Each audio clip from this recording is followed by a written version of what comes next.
Since the theme na the anniversary good, let us make Jesus the winner. So scripture nga ikot, Jesus Christ is already victorious. He's already a winner. Ngam panagbiag tayo kot. The question, winner ba isuna kanya tayo. So kas lang challenge kanya tayo nga to make Jesus Christ victorious iti panagbiag tayo. Although kas lang winner nga agpaiso iso na victorious iso na ngam mismo nga biag tayo nga ikot masapol nga arami dun tayo iso na nga winner kasi kaya tayo man kansan adalatang nga di hanging adalatang nga di struggle tayo adalata di pagkapsutan tayo kat ijay tayo nga ma-challenge ijay tayo nga dawatan nga dito yung nga area nga ikot maging winner maging victorious ni Apo Diyos. Kasi imbaga naman iti Romans 8:37, yet in all these things we are more than conquerors through Him who loved us.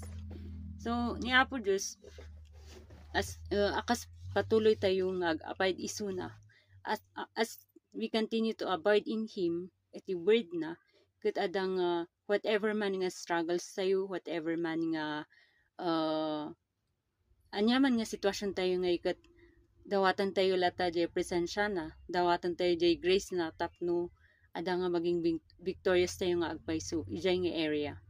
Since ada tayo paimot dito about tidaga kat ti challenge kanya tayo akas na mati kani Apo Jesus nga to make him victorious in every area of our life. So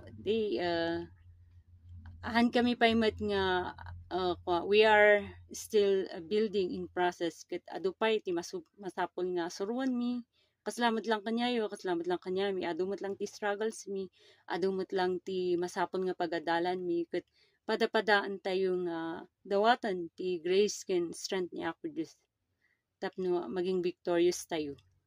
Amen.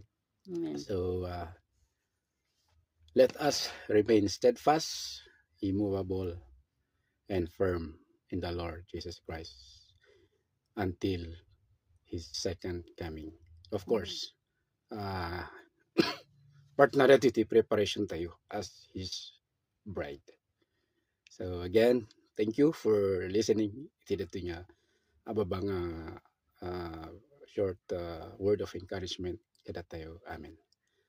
God bless you all. God bless. God bless. Thank you.